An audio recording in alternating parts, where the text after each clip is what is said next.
اللہ تعالیٰ نے جو انسان پیدا کیے ہیں ان کے مزاج مختلف ہیں. ان میں کچھ لوگ ہوتے ہیں جو قوی ہوتے ہیں ارادے کے، جو فیصلہ کر لیا ڈٹ گئے. کچھ لوگوں میں وہ قوت ارادی اتنی مضبوط نہیں ہوتی، وہ ادھر ادھر سوچتے رہتے ہیں. کچھ لوگ جسمانی طور پر بہت توانا ہوتے ہیں، کچھ لوگ جسمانی طور پر پیدائشی طور پر کمزور ہوتے ہیں. تو اگر کوئی قوت ارادی کمزور رکھنے والا شخص ہے، وہ بھی تو اللہ کی تخلیق ہے، اللہ کا بندہ ہے، خطاؤں کا ظہور ہو جاتا ہے، توبہ کرتا ہے، پھر کچھ عرصے کے بعد پھر خطا کا ظہور ہو جاتا ہے، پھر توبہ کرتا ہے. تو ہم تو یہ سمجھیں گے کہ ایک حد کے بعد پھر اس کی توبہ قبول نہیں ہونی چاہیے. لیکن حدیث سنیے. وعن ابی ہریرہ رضی اللہ تعالی عنہ قال قال رسول اللہ صلی اللہ علیہ وسلم ان عبدا اذنب ذنبا، یقیناً ایک بندہ جو ہے وہ ایک گناہ کرتا ہے. فقال، پھر وہ کہتا ہے رب، اے میرے پروردگار، اذنبت فاغفر لی، مجھ سے گناہ ہو گیا ہے، مجھے معاف فرما دے.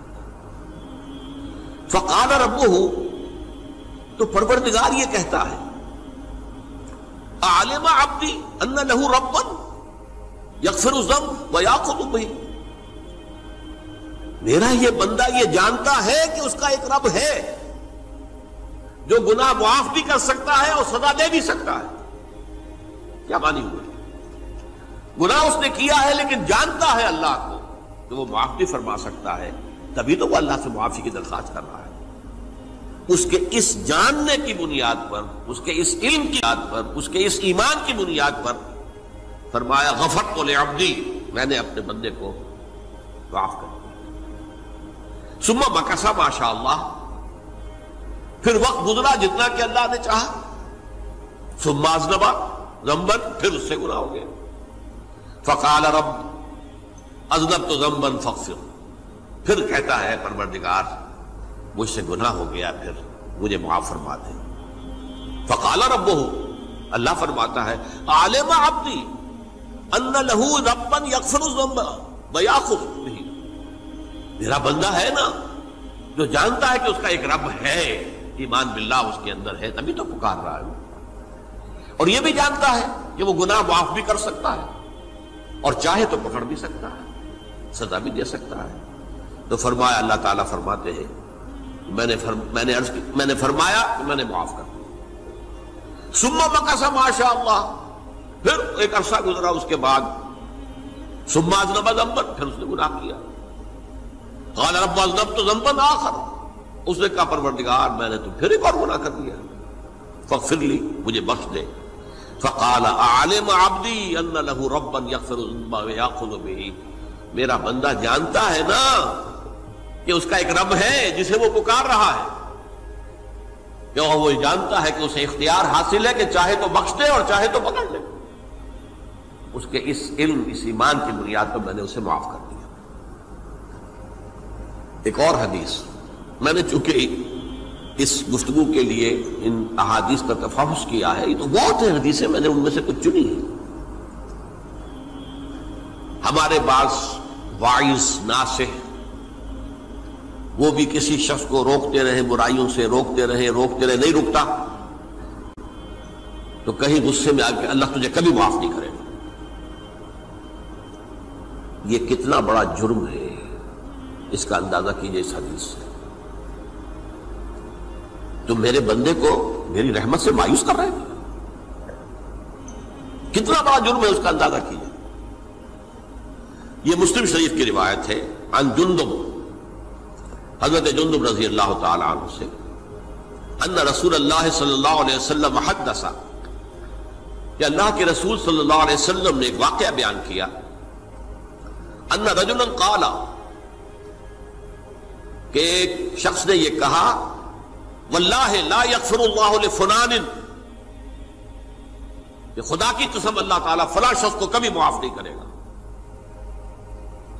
وَأَنَّ اللَّهَ تَعَالَى قَالَ، اس پر اللہ تعالیٰ نے یہ فرمایا منزل الذی یتعلی علیہ، یہ کون ہے جو میرے اوپر حکومت کرنے والا آ گیا، جو میری طرف سے حکم لگا رہا کہ میں کبھی معاف نہیں کروں گا؟ منزل الذی، کون ہے وہ شخص، الذی یتعلی علیہ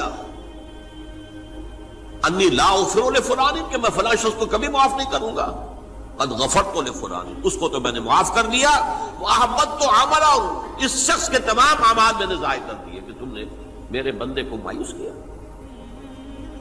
یہ ہے جرم کی انکار۔ تو توبہ کی دعوت دیتے رہو، توبہ کے لیے لوگوں کو آمادہ کرتے رہو، توبہ جو ہے اس کے لیے ترغیب دیتے رہو، اللہ تعالیٰ معاف فرمانے والا۔ اب آخری حدیث سنا رہا ہوں، یہ تو بہت ہی عجیب حدیث ہے اور متفق علیہ، یہ بخاری اور مسلم دونوں میں۔ حضرت ابو سعید الخدری رضی اللہ تعالی عنہ جو ہے وہ اس کے راوی ہیں۔ حضور نے فرمایا کانا فی من کانا قبلکم رجل قتل 99 نفسا، تم سے پہلے جو امت تھی بنی اسرائیل، گویا کہ ان کا ذکر ہے، اس میں ایک آدمی ایسا تھا جس نے 99 قتل کیے تھے۔ اب آپ اندازہ کیجئے کتنا بڑا گناہ کبیرہ ہے قتل۔ قرآن مجید میں آتا ہے وَكَأَنَّمَا قَتَلَ النَّاسَ جَمِيعًا، اگر ایک انسان کو بھی ناحق قتل کر دیا گیا تو یہ ایسی ہے گویا کہ اس نے پوری نوع انسانی کو قتل کر دیا، اس نے 99 قتل کیے۔ فَهَلْ لَهُ مِن تَوْبَةٍ، پھر اس کے بعد یہ ہوا کہ اس کے اندر توبہ کا جذبہ پیدا ہوا۔ فَسَأَلَ عَنْ أَعْلَمِ أَهْلِ الْأَرْضِ، تو اس نے پھر سوال کیا، لوگوں سے پوچھا کہ زمین میں رہنے والوں میں کون سب سے بڑا عالم ہے۔ فَدُلَّ عَلَى رَاهِبٍ، تو اسے بتایا گیا فلاں راہب فلاں جگہ پر ہے، وہ بہت نیک ہے، بڑا عالم ہے۔ فَأَتَاهُ، وہ اس کے پاس آیا، فَقَالَ أَنَّهُ قَتَلَ 99 نَفْسًا فَهَلْ لَهُ مِن تَوْبَةٍ، انہوں نے کہا دیکھیے راہب صاحب، میں نے 99 انسان قتل کیے، اب مجھے یہ بتائیے کہ میرے لیے توبہ کا کوئی امکان ہے؟ فَقَالَ لَا، انہوں نے کہا نہیں۔ فَقَتَلَهُ، اس نے اس کو بھی قتل کر دیا۔ فَكَمَّلَ بِهِ 100، اپنی سینچری مکمل کر لی، مطلب 99 کے بعد ایک ہی کسر تھی، اس کو بھی قتل کیا، 100 پورے کر لیا۔ ثُمَّ سَأَلَ عَنْ عَالِمِ أَهْلِ الْأَرْضِ، پھر اس نے پوچھا کوئی اور کوئی بڑے عالم انسان ہو۔ فَدُلَّ عَلَى رَجُلٍ عَالِمٍ، پھر اس کی رہنمائی کی گئی ایک بڑے عالم شخص کی طرف۔ فَقَالَ إِنَّهُ قَتَلَ 100 نَفْسٍ، تو اس نے وہاں جا کر کہا کہ میں 100 انسان ہلاک کر چکا ہوں، قتل کر چکا ہوں۔ فَهَلْ لَهُ مِن تَوْبَةٍ، میرے لیے توبہ کا کوئی امکان ہے؟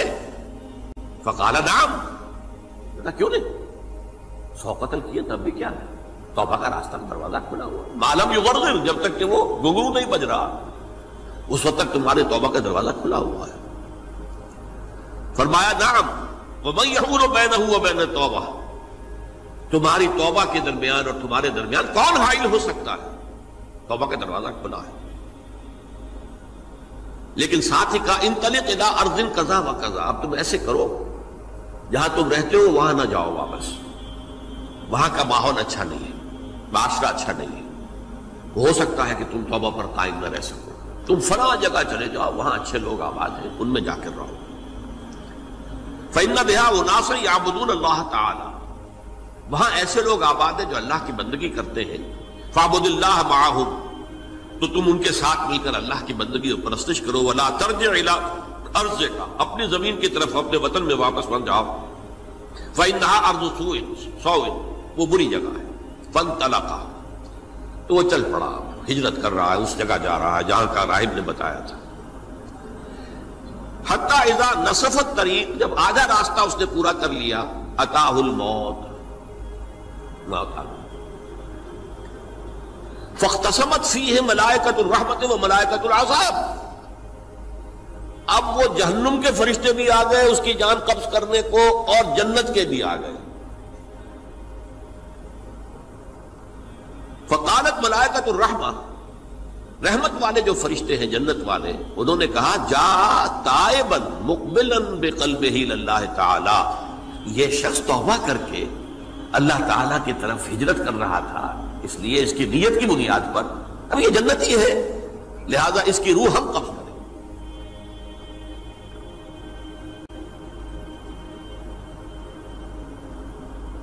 وقالت الملائکۃ العذاب، اور وہ جو عذاب والے فرشتے ہیں وہ کہیں گے انہ لم یعمل خیرا قط، تو نے توبہ کے بعد کوئی نیک عمل تو کیا ہی نہیں، تو کس بنیاد پر اس کو تم جنت میں لے جاؤ گے؟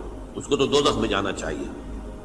فاتاہ ملک فی صورت آدمی، تو ان کے پاس اللہ نے ایک اور فرشتے کو بھیج دیا آدمی انسانی شکل کے اندر، فجعلوہ بینہم، تو ان فرشتوں نے کہا بھائی ہمارا فیصلہ کرا دو، اس کی روح ہم لینا چاہتے ہیں یا ہم لینا چاہتے ہیں،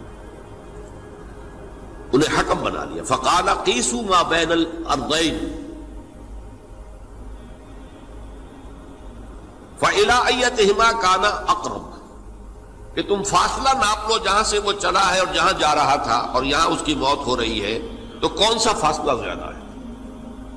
جب ناپا گیا، بلکہ ایک حدیث میں آتا ہے کہ اس پر اللہ نے زمین کو جو ہے حکم دے دیا، ایک طرف والی زمین تو سکڑ جا، دوسری والی جو ہے تو پھیل جا، تاکہ وہ جدھر جو وہ جا رہا تھا وہ زیادہ قریب ہو جائے بنسبت اس کے کہ جہاں سے وہ چلا تھا۔